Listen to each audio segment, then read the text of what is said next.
의원 모셨습니다. 귀한 시간 내주셔서 고맙습니다. 네, 안녕하세요. 예, 너무너무 네, 감사하고요. 네. 오늘 여쭤볼 게 많은데 좀 네. 속도감 있게 진행하겠습니다. 네, 네. 자, 김기현 당대표 어제 사퇴했는데요. 네. 대통령한테 토사구팽 당한 겁니까? 9개월 만에 나왔습니다. 아니, 혁신위원장 얘기할 때부터 토사구팽은 예정된 거고요. 예. 원래 윤석열 대통령의 행동을 쭉 지켜보면 그분은 저는 이런 판단이 들어요. 일단 지금 현재 판단이긴 하지만 이분이 참 사람을 이용하는구나. 사람을 이용하고 사람 귀한 줄 모른다. 그래서 신의가 없다. 정치인으로서는 굉장히 심각한 결격이 있다. 그래서 제가 처음에도 도와달라고 할 때도 고민하다가 결국 안 도와줬고, 이분을 믿고 뭔가 할 수 있는 사람이 있을까? 제대로 된 사람 중에서 이런 생각이 들어요. 그러니까 예를 들면 이럴 수는 있겠죠.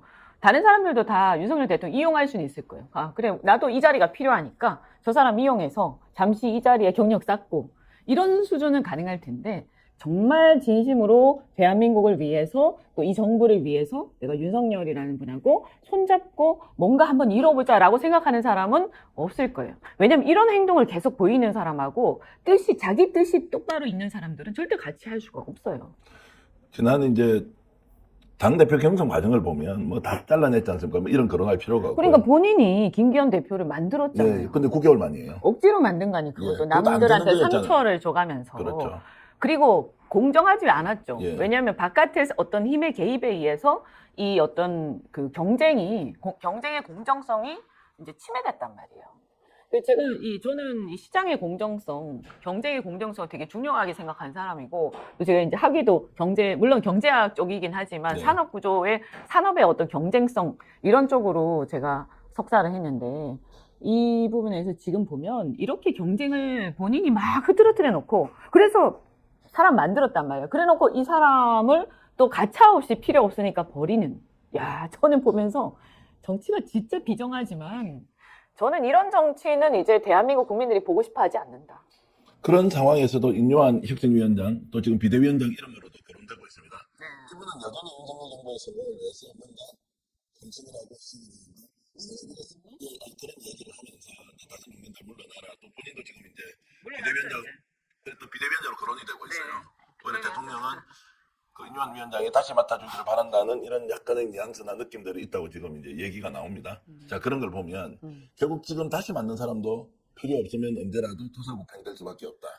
그렇죠. 제가 볼 때는 비대위원장 될 사람도 마찬가지고요.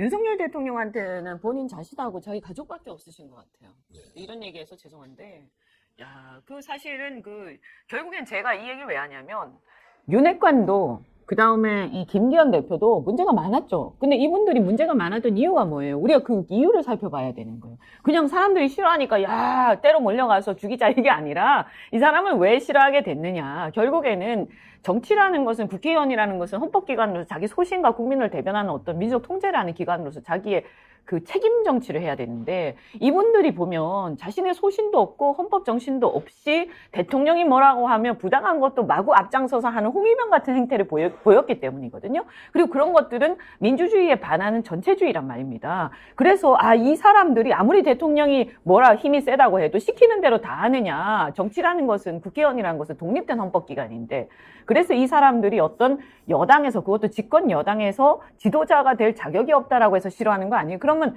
이제 와서 지금 이 상황을 고치려면 근본이 뭐였느냐? 근원이 무엇이었어요? 대통령이었잖아요. 그러니까 이분들도 물론 책임을 져야죠. 책임을 지고 물러나고 어떤 비판을 받아 마땅하고 문제가 있으면 문책을 받아야 되지만, 그 근원인 대통령은 그냥 가만히 있으면서 오히려 대통령이 이 사람들을 문책하는 위치에 있을 자격은 없다라는 얘기예요.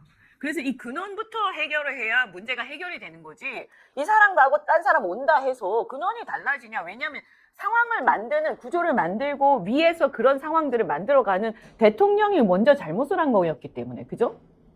대통령이 바뀌지 않으면 이것은 아무짝에도 쓸모가 없다. 국민들이 국민의힘에 실망하게 된 것은 대통령이 실정을 저지르고 마구 그냥 자기 위주로 이렇게 막 그냥 독선적으로 해나가는데도 불구하고 이분들이 할 말을 안 하고 선을 긋지 않았기 때문에 싫어하는 거잖아요. 그럼 우선 이 사람들만 바꾼다고 되는 게 아니라 대통령이 바뀌던가, 저는 사실은 10월 달에 보궐선거 때는 대통령이 좀 마음먹고 바꾸고 이렇게 하면 가능성이 있었다고 생각을 해요.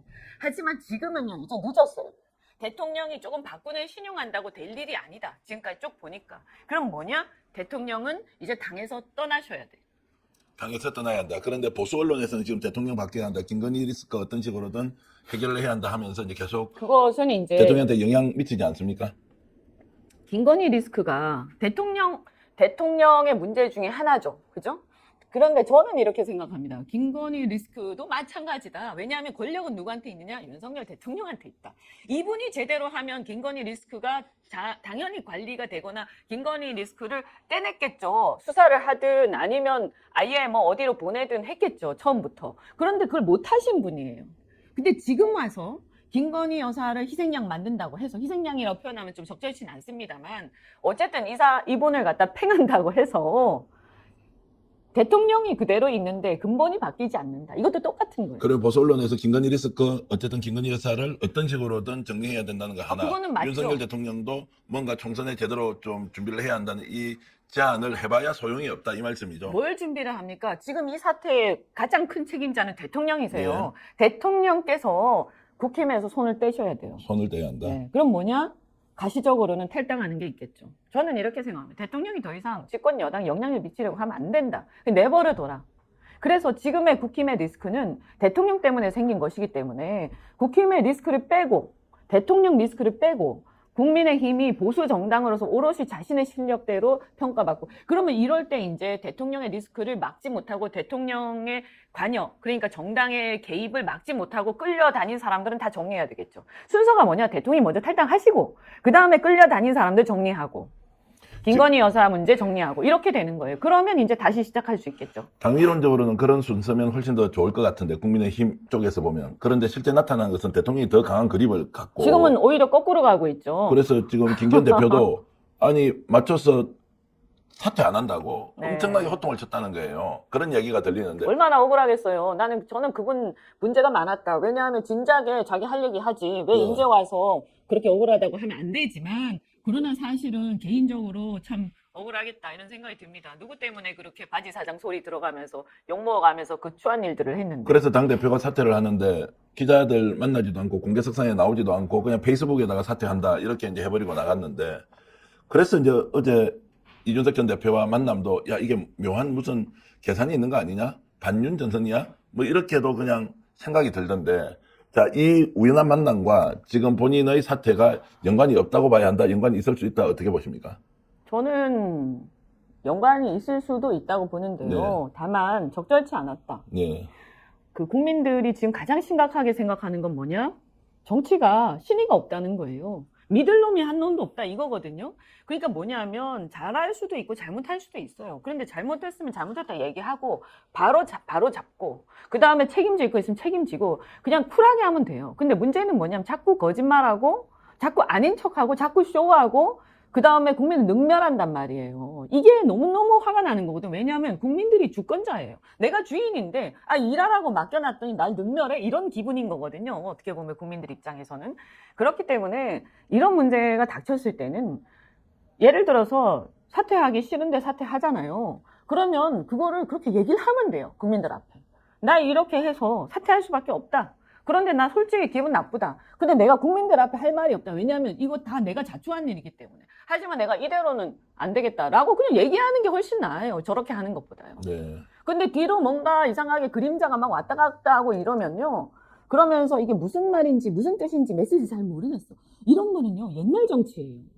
옛날에 무슨 뭐 ISDJ 시대 또는 뭐 그럴 때는 우리가 예를 들어서 이 미디어 환경이라는 게 굉장히 열악했지 않습니까? 그래서 신문에 조정동이라든가 이런 여러 가지 그 지면에 나와 있는 거 말고는 알 길이 없잖아요. 그죠? 그러면 한마디 이렇게 딱 지면에 던지면 그것이 쫙 퍼지면서 호해도 나오고 그러면서 사람들이 그것을 짐작을 해가는 건데, 지금 이 시대는 뉴미디어 시대이기 때문에 모든 사람의 일거수일투족이 다 나옵니다.